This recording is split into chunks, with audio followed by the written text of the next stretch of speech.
Bonsoir à tous et merci de nous accueillir chez vous ce soir pour cette nouvelle édition du journal. Et ce soir, on accueille justement Hamdil Soumaïla. Bonsoir Hamdil.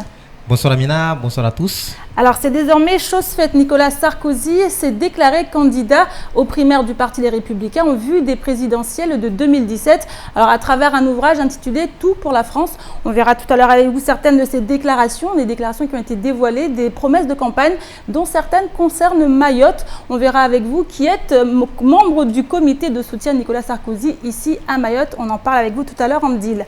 Avec nous également sur le plateau Pierre Bellucci. Bonsoir Pierre. Bonsoir Amina, bonsoir à tous. Alors c'était la rentrée aujourd'hui, les élèves, les enseignants, tout le monde est parti, a repris le chemin de l'école. On verra avec vous un état des lieux de la journée d'aujourd'hui dans les établissements scolaires de Mayotte. On en parle tout à l'heure Pierre, mais d'abord voici les titres de ce mercredi 24 août. L'année scolaire 2016-2017 est lancée depuis ce matin. À cette occasion, le préfet Frédéric Vaux était en visite au sein de l'école élémentaire de Mgombani.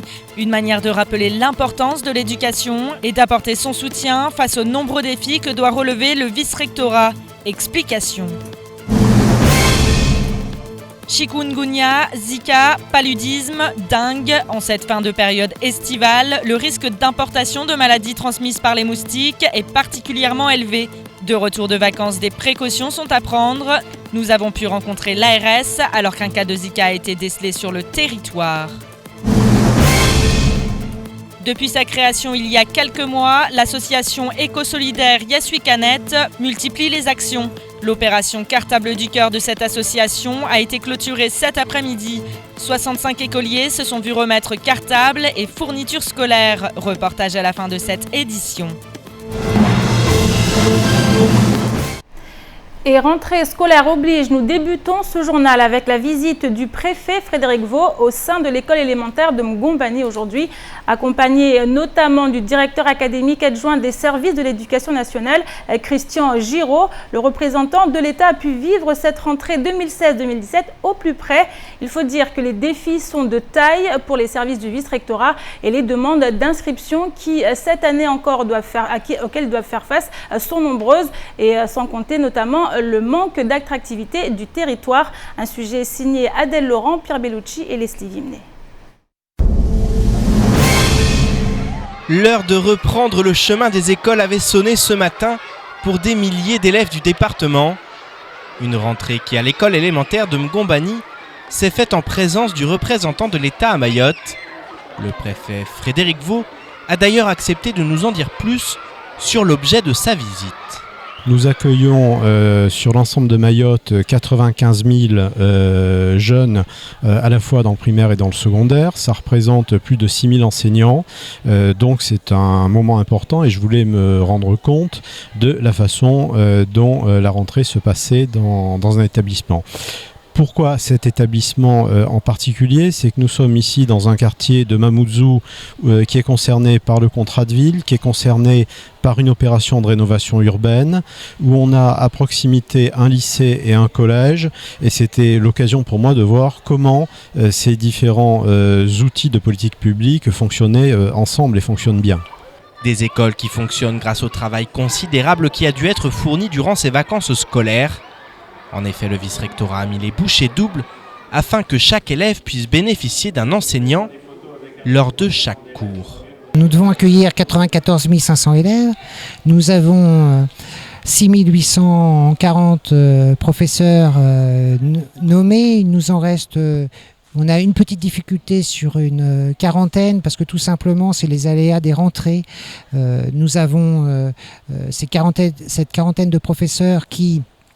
Pour des raisons ou pour d'autres raisons, par exemple si leur conjoint a été muté, s'est retrouvé à devoir partir du territoire. Et donc c'est une quarantaine de professeurs. Autrement, tous les enfants auront un professeur devant eux. C'est un gros effort qui a été mené. Notamment, on a recruté 1646 personnes cet été. Et il faut saluer le travail qui a été fait par le service du vice-rectorat. Le manque d'attractivité du territoire ainsi que le nombre croissant d'inscriptions sont à l'origine du recrutement massif qui a dû être réalisé durant ces vacances. Même s'il convient également d'ajouter à ce travail la réforme des collèges et lycées qui a dû être pensée pour être progressivement mise en place à Mayotte. La réforme nationale 2015 qui a permis de créer un lien direct en modifiant les cycles, de créer un lien direct avec le collège, puisque le cycle 3 désormais couvre la première classe de collège et les 2 dernières classes d'élémentaire.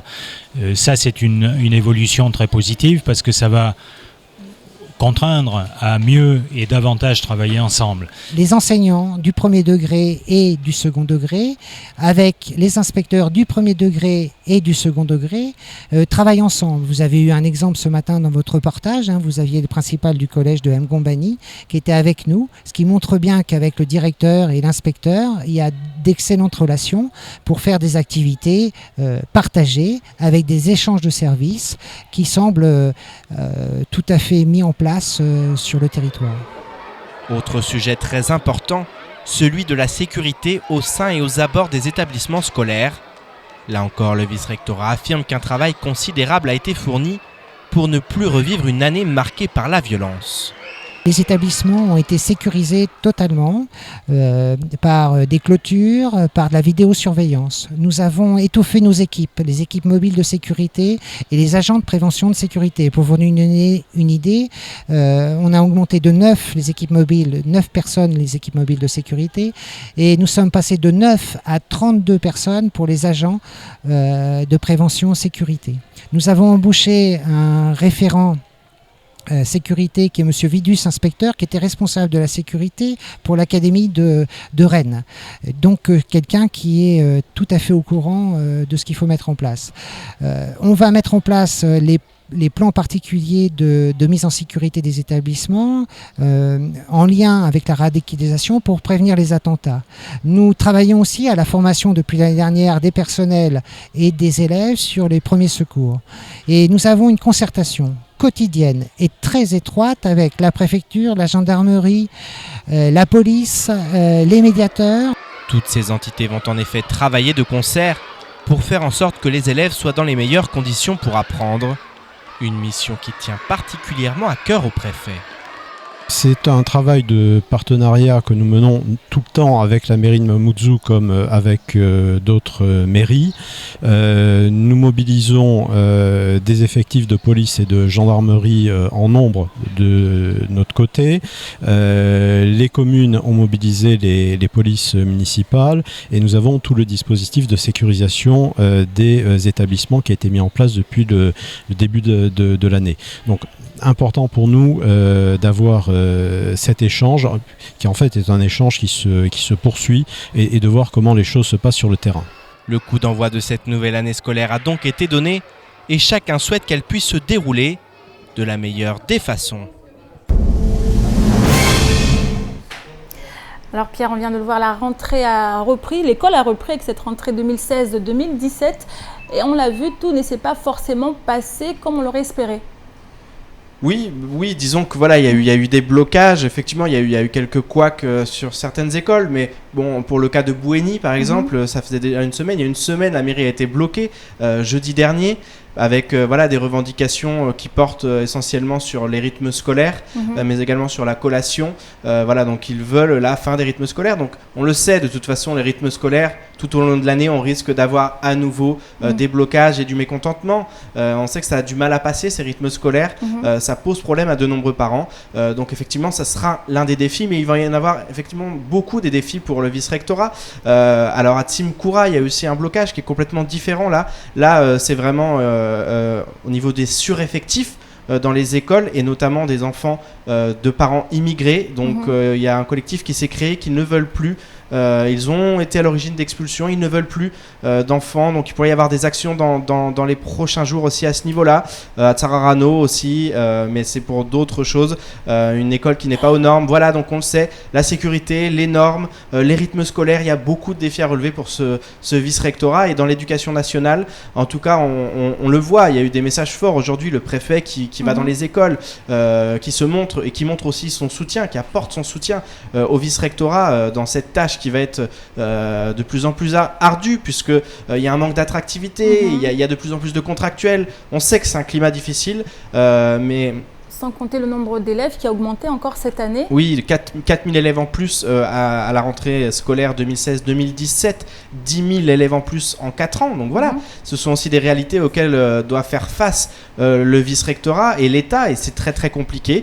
Voilà, on va essayer de les soutenir aussi, et puis en espérant que ça va bien se passer. On sait que ça sera difficile, voilà, à plein de niveaux, parce que la situation est compliquée à Mayotte. Maintenant, on va essayer d'être positif et se dire que ça va être une année scolaire qui ne sera pas marquée par la violence comme la précédente, puisque c'est vrai que ça a beaucoup fait la une de l'actualité, la violence dans les établissements, les blocages aussi des parents d'élèves mécontents. Voilà, il faut espérer que cette année ça aille beaucoup mieux. On sait qu'il y a des problèmes, mais il faut voir le côté positif et se dire que voilà, les enfants doivent apprendre, et il faut faire en sorte voilà, de les accompagner pour qu'ils puissent apprendre du mieux possible. Et justement, avec cette réforme, ça va être ce qui va être mis en œuvre en fait. Oui, alors c'est vrai qu'il y a aussi cette réforme qui est très contestée, donc on peut s'attendre aussi à des mouvements sociaux. On sait qu'il y a beaucoup d'enseignants, de professeurs qui refusent cette réforme, et on va voir aussi, on va suivre de près cette réforme parce qu'elle va toucher notamment au niveau du cycle 3. Le cycle 3, c'est CM1, CM2, 6e. Il va falloir qu'il y ait une coordination parfaite entre les établissements, entre les enseignants aussi, pour qu'il y ait cette continuité entre le CM2 et la 6e dans ce cycle 3. Donc tout ça, on va suivre de très près. Merci beaucoup Pierre pour toutes ces précisions. Et ça y est, les vacances sont terminées. En cette période de retour de voyage, le risque d'importation de maladies transmises par les moustiques est particulièrement élevé. Nous avons voulu faire un focus sur les précautions à prendre au retour de vacances, mais également sur les risques épidémiologiques à Mayotte. Plus d'informations dans ce reportage signé Adèle Laurent. De nombreuses maladies, comme la dengue, le chikungunya, le Zika ou encore le paludisme, se transmettent par l'intermédiaire des moustiques. Actuellement, la situation épidémiologique à Mayotte est relativement calme, mais le risque grandit en cette période de retour de vacances. En effet, des voyageurs susceptibles d'avoir été infectés durant leur séjour peuvent, de retour à Mayotte, se faire piquer par des moustiques et donc transmettre le virus sur le territoire. Le risque pour les voyageurs qui reviennent, alors notamment de certaines zones, on peut parler par exemple des Antilles, Guyane, pour ce qui concerne le risque de Zika. Donc, effectivement, à ces voyageurs-là, on leur recommande, dès leur arrivée sur le territoire, de se protéger contre les piqûres de moustiques, en appliquant par exemple des répulsifs ou en dormant sous moustiquaire. Cela au moins pendant quelques jours, une dizaine de jours.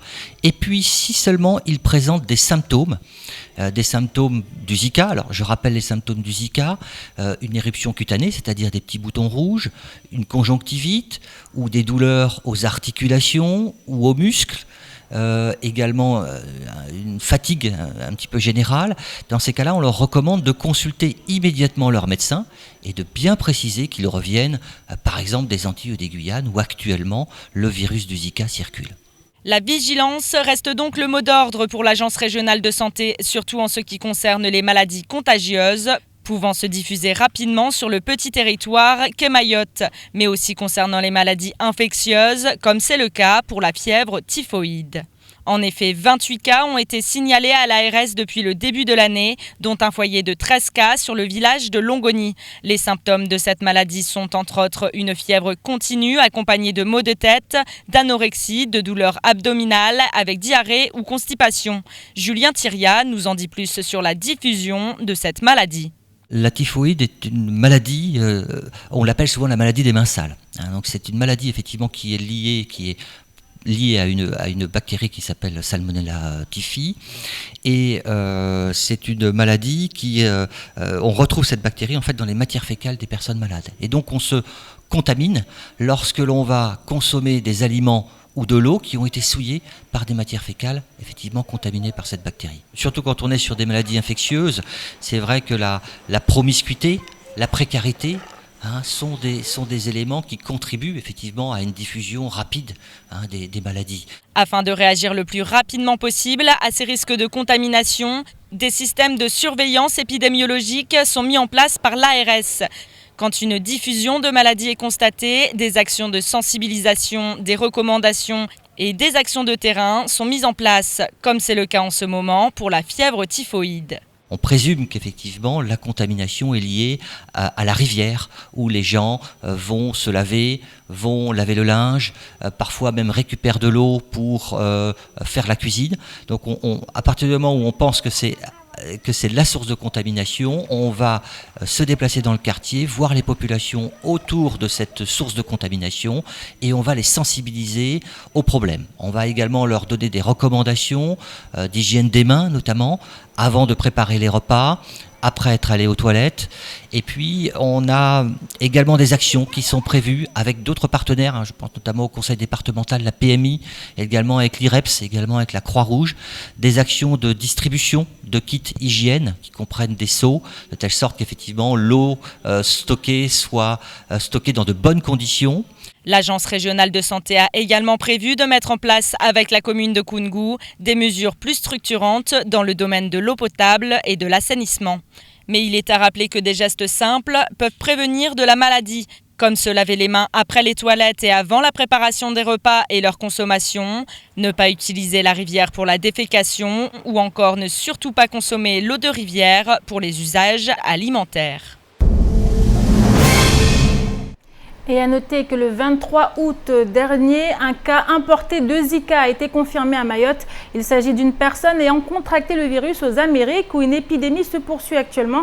Le lendemain de son arrivée à Mayotte, la personne a été prise en charge par le CHM où un prélèvement a été réalisé, le diagnostic confirmé. Des mesures de lutte antivectorielle ont ainsi été mises en œuvre autour des lieux fréquentés par ce patient afin d'éviter la propagation du virus à Mayotte. À ce jour, aucun cas de Zika autochtone, c'est-à-dire contracté sur place et non à l'occasion de voyage, n'a été identifié dans l'île. L'ARS Océan Indien souhaite rappeler aux voyageurs de retour des zones actuelles de circulation du virus l'importance de se protéger des piqûres de moustiques. Et parlons économie maintenant, économie locale. Et même si ces derniers temps, celle-ci s'est parfois montrée morose, on ne peut ignorer les nombreux efforts fournis par certaines entreprises mahoraises qui continuent leur marche vers le développement.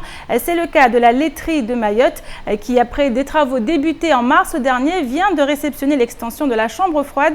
De nouveaux ateliers de préparation sont également attendus courant 2017, ce qui devrait permettre à l'entreprise de franchir une nouvelle étape. Plus d'explications dans ce sujet signé Pierre Bellucci et Leslie Vimnet. La laiterie de Mayotte s'agrandit. Alors que sur les dernières années, l'entreprise connaît une croissance avoisinant les 10%. Depuis plusieurs mois, des travaux d'envergure ont été lancés. Le gros œuvre des nouveaux ateliers de préparation avance bon train, tandis que l'extension de la chambre froide est d'ores et déjà réceptionnée. Le fruit d'un travail en amont de plusieurs années, comme nous l'explique Olivier Novou. Il a fallu qu'on mette en place un ERP, donc un outil informatique relativement lourd. Ça a été plus de 2 ans de gestation et ça a été un préalable à ces investissements puisque derrière on veut mettre en place de la traçabilité. Donc beaucoup d'étapes de franchie avec succès et puis une grande satisfaction qui est partagée par l'ensemble des équipes. Et surtout aujourd'hui on franchit un cap qui nous ouvre beaucoup de possibilités pour l'avenir, à la fois en termes de satisfaction de la demande en termes de quantité, mais aussi en termes de qualité. Et ça nous ouvre aussi la possibilité de mieux faire face aux aléas que toutes les entreprises comme les nôtres connaissent à Mayotte, les ruptures, les annulations d'escale au port. On sera moins dépendant de la fréquence d'arrivée des bateaux, on sera un petit peu plus autonome, on devrait être un peu plus productif en faisant des productions de plus longues séries, on devrait avoir une plus grande permanence de notre offre et on devrait mieux maîtriser nos prix. Pour ce qui est des consommateurs, ces travaux devraient également permettre l'émergence d'une gamme de nouveaux produits fabriqués localement. Le développement qu'on devrait connaître, il devrait notamment se manifester au travers la permanence de toutes nos références dans les rayons. C'est vrai qu'aujourd'hui, on a des produits comme le yaourt aux fruits, comme les yaourts brassés, comme les yaourts allégés, que nos clients n'arrivent pas à trouver de manière permanente dans les rayons de la grande distribution. Ça devrait être amélioré et sous 2 ans maximum on devrait voir aussi de nouveaux produits qui sont aujourd'hui importés et qu'on fabriquera localement. Je pense notamment aux flancs caramel, flancs chocolat, flancs café, je pense à des crèmes et je pense à des gammes de produits brassés que nous ne faisons pas, qui sont importés. Aujourd'hui c'est des produits qui sont importés avec un prix moyen au kilo de l'ordre de 17-20 €, alors que nous devrions être bien en deçà des 10, donc avec une division par 2 de ces produits. Au regard du développement à venir, les motifs de satisfaction sont nombreux, même si la perte du contrat avec Panima et le rejet du dossier d'accessibilité aux fonds européens représentent 2 freins qu'il conviendra d'appréhender. On envisage l'avenir plutôt sereinement avec cet investissement, même si, comme je le disais, on a a priori perdu un client pour la rentrée. C'est un client avec lequel nous travaillons beaucoup avec les écoles qui a fait le choix de ne plus travailler avec nous. On espère que ce ne sera que provisoire. Et on a eu une autre crainte ou insatisfaction qui est le fait que nous n'ayons pas pu bénéficier des fonds européens alors que c'est quelque chose auquel nous pensions, ce qui explique pourquoi on attendait aussi l'arrivée de ces fonds européens pour lancer le projet. Donc aujourd'hui, sur l'ensemble de l'enveloppe qui est de l'ordre de 3 millions d'euros, on est privé de quasiment la moitié. Donc ça, c'est une difficulté que nous n'avions pas prévue et qu'il va falloir gérer. Tout n'est pas perdu en ce qui concerne les subventions européennes, puisque la préfecture affirme vouloir soutenir un nouvel appel à projet prochainement. Mais quoi qu'il en soit, la laiterie va continuer d'avancer vers son objectif premier, répondre aux attentes de sa clientèle locale. Et je vous propose maintenant de faire un petit tour d'horizon du reste de l'actualité de ce mercredi 24 août. C'est tout de suite dans l'actualité en bref. La crise couve au sein du conseil départemental. Le 12 juillet dernier, lors de la séance plénière, il a été acté par une majorité d'élus que l'indexation des salaires serait supprimée pour les contractuels et les CDI non titulaires. Seuls les fonctionnaires titulaires gardaient donc jusque-là une surrémunération à hauteur de 30% de leur salaire. Mais depuis, en raison d'un budget primitif en déficit, la préfecture a saisi la Chambre régionale des comptes. Cette dernière préconise le gel pur et simple de l'indexation alors qu'elle devait atteindre 40% au 1er janvier 2017. Les cartes sont désormais dans les mains du préfet Frédéric Vaux, mais l'intersyndicale a d'ores et déjà déposé un préavis de grève à compter du 5 septembre.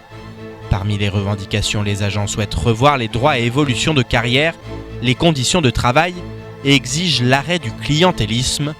Le compte à rebours est donc lancé pour la présidence, qui possède encore 2 semaines pour éteindre l'incendie.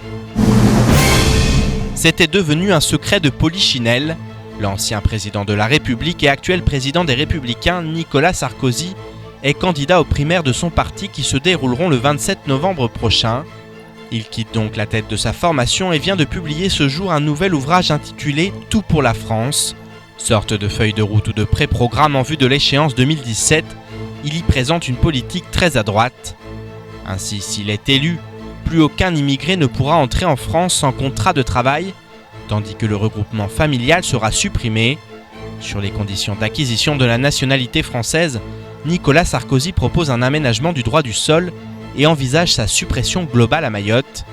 En ce qui concerne la délinquance des mineurs, l'ancien chef de l'État souhaite établir la majorité pénale à 16 ans en supprimant l'excuse de minorité. Suffisant pour reprendre du service? Réponse dans quelques semaines. Ne t'endors pas, ne te repose pas, ne ferme pas les yeux, ce n'est pas terminé.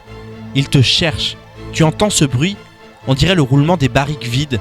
On dirait le tonnerre en janvier, mais tu te trompes si tu crois que c'est ça. Écoute mon pays qui gronde. Écoute la colère qui rampe et qui rappe jusqu'à nous. Tu entends cette musique? Tu sens la braise contre ton visage balafré? Ils viennent pour toi. Ces quelques lignes sont extraites de Tropique de la violence, le nouveau roman de la célèbre mauricienne Natacha Apana. Ce livre est une plongée dans l'enfer d'une jeunesse mahoraise livrée à elle-même dans un département qui compte des milliers d'orphelins. L'ouvrage sera disponible dès demain et risque de faire grand bruit sur le territoire, mais également à l'extérieur. Et je me retourne vers notre invité Hamdil Soumaïla. Hamdil, ce soir, vous êtes là en tant que membre du comité de soutien Nicolas Sarkozy ici à Mayotte. Alors on l'a vu, son livre a été lancé aujourd'hui, on a vu, et Nicolas Sarkozy fait état de nombreuses promesses de campagne, notamment à l'égard de Mayotte avec ce droit du sol qu'il souhaite supprimer. Alors votre réaction, on reviendra sur d'autres mesures qu'il promet.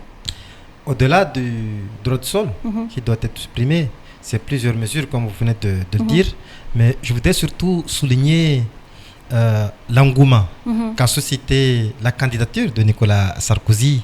Je ne pourrais pas vous compter le nombre d'appels et de messages que j'ai reçus depuis hier quand Nicolas Sarkozy a officiellement annoncé sa candidature à l'investiture à la présidence de la République. Oui, je pense que toute Mayotte, au-delà de notre famille politique, c'est tout un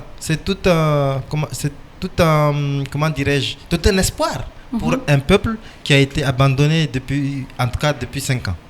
Alors, ce droit du sol, alors à Mayotte, la question se pose particulièrement, on l'a vu, beaucoup de réactions.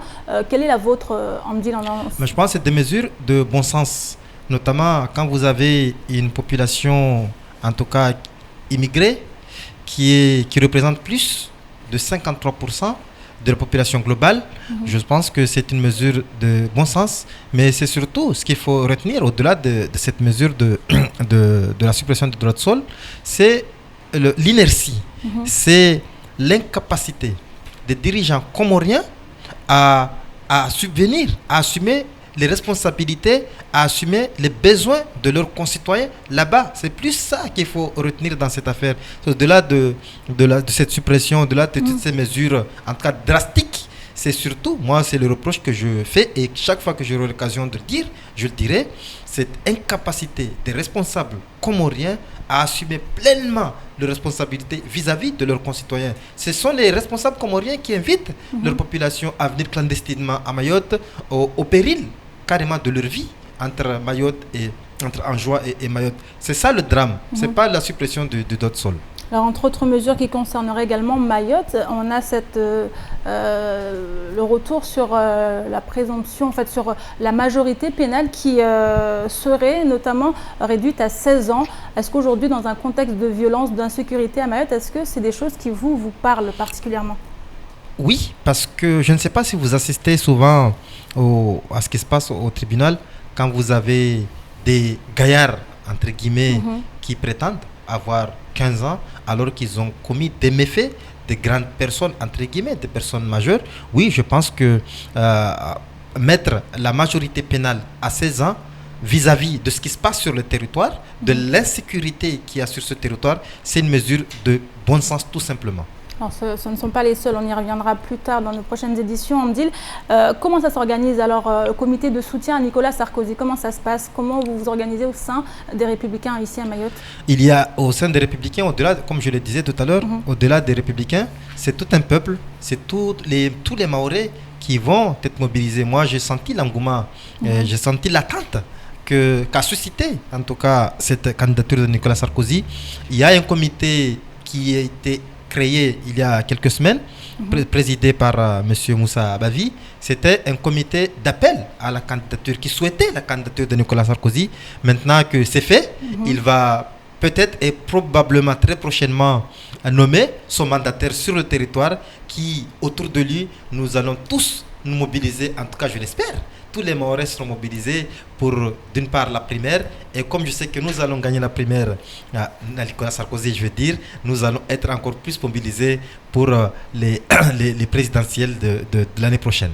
Merci beaucoup, Hamdil. En tout cas, bon courage dans votre comité de soutien. Merci. Et on termine cette édition avec cette action citoyenne menée par l'association Yes Weekanet, créée en février 2016. Cette épicerie éco-solidaire qui propose d'échanger des canettes usagées contre de la nourriture à bas prix revient en ce jour de rentrée avec l'opération Cartable du Cœur. Une opération lancée depuis la mi-juillet en coopération avec Bureau Vallée, Orange Mayotte et Mayotte Coca-Cola et dont le principe est très simple. Un cartable et des fournitures scolaires contre des canettes. 65 cartables ont ainsi été distribués. Toutes les précisions dans ce reportage signé Adèle Laurent.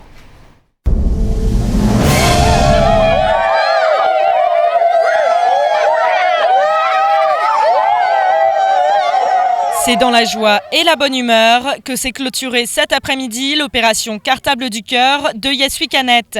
Celle-ci, qui a eu plus de succès que prévu, a permis à 65 écoliers d'acquérir cartables et fournitures scolaires. L'association, dont le principe de base est l'échange de nourriture à bas coût contre des canettes, a diversifié ses activités. Laurent Beaumont nous en explique les raisons. On pense que l'éducation, c'est un point important dans la vie d'une personne.